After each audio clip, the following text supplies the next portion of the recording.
আমি গরিব পরিবারের মেয়ে হওয়ায় আমার শাশুড়ি কখনো আমাকে ঠিকমতো খাবার দিতেন না। আমার শাশুড়ি আমাকে ঠিকমতো পছন্দও করতেন না। দুপুরে খাওয়ার সময় শাশুড়ি মা বললেন, এটা তোমার বাপের বাড়ি না, আগে আগে খেতে বসবে না, সবার খাওয়া শেষ হলে তারপরে খাবে। আমি সরু চোখে তাকালাম, বিরক্ত গলায় বললাম, আপনার কথায় আমার পেট চলবে না, আমার যখন খিদে পাবে আমি তখনই খাবো, খিদে সহ্য হয় না আমার। তিনি তেলে ভুনে জ্বলে উঠলেন, তীক্ষ্ণ গলায় বললেন, এই মেয়ে, এটাকে কি তুমি তোমার বাপের বাড়ি পেয়েছো নাকি, যা মুখে আসছে বলে দিচ্ছ? তোমার বাবা মা কি তোমাকে কিছু শিক্ষা দেয়নি? আমি একটুও মাথা গরম করলাম না, অত্যন্ত শান্ত গলায় বললাম, এটা আপনারও বাপের বাড়ি না মা। তাছাড়া আপনাকে কেউ শেখায়নি যে একটা মানুষকে না খাইয়ে কষ্ট দেওয়া উচিত না, কেউ খেতে বসলে তাকে বাজে কথা বলতে হয় না। কি বললে তুমি? এত সাহস তোমার? আমার মুখে মুখে তর্ক করছো, কথার পিঠে কথা বলছো? এখানে সাহসের কি আছে মা? আমি তো আপনাকে শুধুমাত্র কথাগুলো বললাম। ঠিকই, শুধু সাহসী না, তোমার ভেতরে সামান্য ভদ্রতাটুকুও নেই। মায়ের বয়সী একজন মহিলার সাথে কিভাবে কথা বলতে হয় সেটাও তুমি জানো না। মায়ের বয়সী মহিলারা যদি মায়ের মতো আচরণ করতে না পারে তাহলে মায়ের মতো সম্মান আশা করে কিভাবে? যতদূর মনে পড়ছে আমার এত বছরের জীবনে আমার মা কখনোই আমার খাওয়া নিয়ে কখনো কিছু বলেনি। খেতে বসলে চিৎকার চেঁচামেচি করেনি। তার সম্মানটা অন্য কাউকে দিলে তাকে অপমান করা হবে। শাশুড়ি মা কথা বাড়ালেন না, কাঁপতে কাঁপতে নিজের ঘরে চলে গেলেন। বহু কষ্টে খাওয়া শেষ করলাম, হঠাৎই ভীষণ বিরক্ত লাগছে। এই ঘটনা এখানেই শেষ হবে না, হাত পা গজিয়ে ফুলে ফেপে উঠবে। বাড়ির বাকি সদস্যদের আলোচনা সমালোচনার কারণ হবে। একান্নবর্তী পরিবারে এমন মুখরোচক ঘটনা দুই এক কথায় শেষ হয়ে যায় না। দীর্ঘশ্বাস ফেলে উঠে দাঁড়ালাম, হাত ধুয়ে নিজের ঘরে চলে এলাম। আসার পথে শুনলাম শাশুড়ি মা বলছেন, আজকালকার মেয়েরা চরম বেয়াদব, বড়দের মুখোমুখি কথা বলাটাকে স্মার্টনেস মনে করে। তিনি বেশ আক্ষেপ নিয়ে কথাগুলো বলছেন। কথাগুলো কাকে বলছেন বুঝতে পারলাম না, আগ্রহ নিয়ে দেখতেও গেলাম না। ঘরে ঢুকে দরজা বন্ধ করে দিলাম। মাসখানেক আগে আমার বিয়ে হয়েছে। আমার স্বামীরা 3 ভাই 2 বোন, সে সবার বড়। বাকি ভাই বোনদের এখনো বিয়ে হয়নি, একসাথে থাকে। আমার বিয়েটা দেখে শুনেই হয়েছে। ভদ্রলোক সবেমাত্র BCS পরীক্ষায় পাশ করেছে। মফস্বলের সাধারণ পরিবারের বাবারা এমন পাত্র হাতছাড়া করে না। আমার বাবাও করেননি। বিনা যৌতুকে প্রথম শ্রেণীর কর্মকর্তার সাথে মেয়ে বিয়ে দিতে পারাটাকে তারা সারা জীবনের পুণ্যের ফল মনে করে। তড়িঘড়ি খোঁজ খবর করে সপ্তাহ 2-এর মধ্যেই বিয়ে কাজ সেরে ফেলেন। বাবা আমার বিয়েটাকে কতটা পুণ্যের ফল ধরছেন জানি না, তবে আমার স্বামী যথেষ্ট ভদ্রলোক, বিনা কারণে গালমন্দ করেন না, অহেতুক বাজে কথা বলেন না। স্ত্রী এবং তার সম্মানের ব্যাপারেও তিনি খুবই যত্নশীল। এই তো কয়েকদিন আগে আমার খালা শাশুড়ি এসেছিলেন। তিনি বেশ আক্ষেপ নিয়ে বললেন, মানিকের বিয়ে আরো ভালো জায়গায় হতে পারতো, বউটা ওর সাথে একদমই মানায়নি। মেয়ের গায়ের রংটা বেশ চাপা, আহামরি বড়লোক ঘরেরও না। কি দেখে যে তোমরা মেয়ে পছন্দ করে আনলে বুঝি না বাপু। এতটুকু বলেই ক্ষান্ত হলেন না। আমার শুনিয়ে শুনিয়ে তিনি নানান ধরনের কথা বলতে লাগলেন। আমাকে শুনিয়ে তার কথাগুলো এতটাই কুৎসিত যে মুখে তুলতে রুচিতে বাঁধে। মানিক তার কথায় ভীষণ লেগে গেলেন, তীক্ষ্ণ গলায় বললেন, কোনো সাহসে আপনি আমার বউকে নিয়ে ধরনের মন্তব্য করছেন? আমার বউকে ছোট করার অধিকারটা আমি কাউকেই দেইনি। খালা শাশুড়ি বললেন, মিথ্যে বলেছি নাকি? তুই চাইলে এর চেয়ে 1000 গুণ ভালো মেয়ে বিয়ে করতে পারতি। কি পারতাম না আর কি পারতাম সে কথা আপনার কাছ থেকে শুনতে চাই না। যদি আমার স্ত্রীকে সম্মান না করতে পারেন, যদি তাকে মেনে নিতে আপনার খুব বেশি অসুবিধা হয়, তাহলে আমার বাড়ি থেকে চলে যান। খালা শাশুড়ি সেদিনই চলে গেলেন। শাশুড়ি মা তাকে থামানোর অনেক চেষ্টা করেছিলেন, তিনি থাকেননি।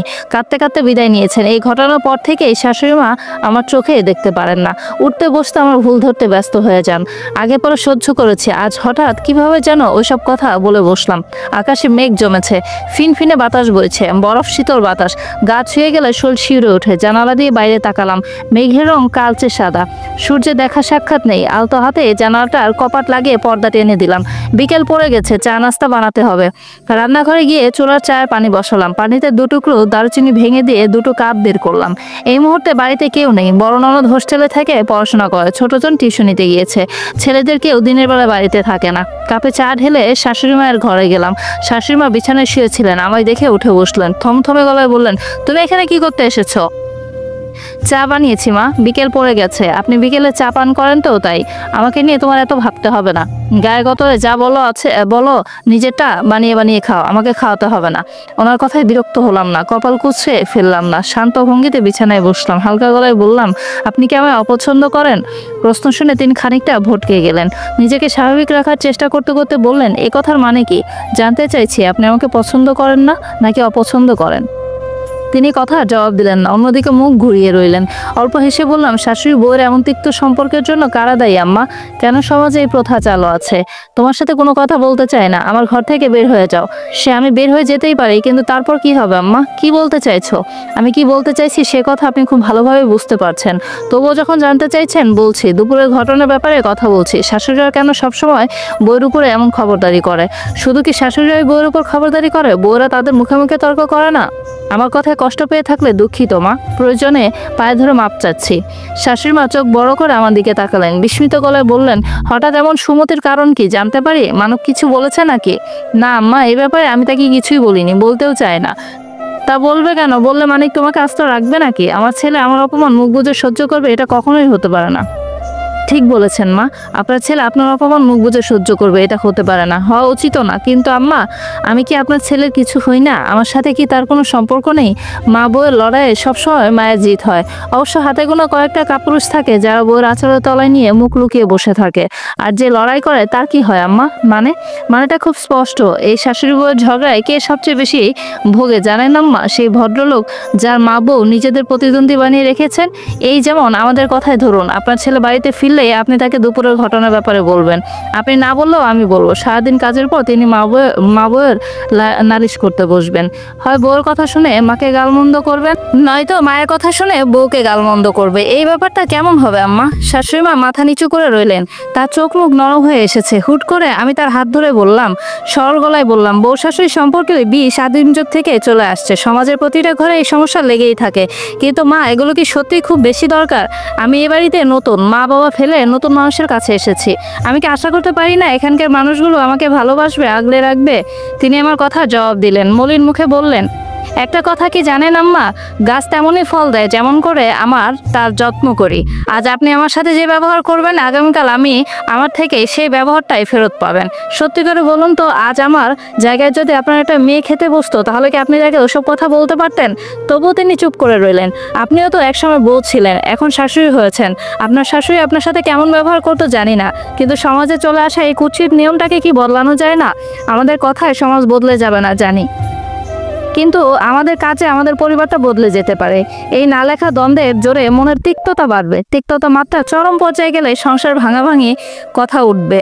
হয়তো আপনার ছেলে আমাকে নিয়ে আলাদা সংসার শুরু করবে, নয়তো আমায় ছেড়ে দিবে। পরিবারের এই পরিণতির জন্য কে দায়ী থাকবে? আপনি, আমি, নাকি যুগ যুগ ধরে চলে আসা সমাজের এই কুৎসিত নিয়মটা? সত্যিই কি এই নিয়ম বদলানো যায় না? হ্যাঁ, আমরা এই সমাজ পরিবর্তন করতে পারি না, কিন্তু নিজেদেরকে তো পরিবর্তন করতে পারি, তাই না?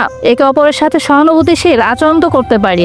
শাশুড়ি মা আমার কথা জবাব দিলেন না, চায়ের কাপে হাত রাখলেন। চায়ের ধোয়া ওঠা বন্ধ হয়েছে বেশ খানিকক্ষণ আগে।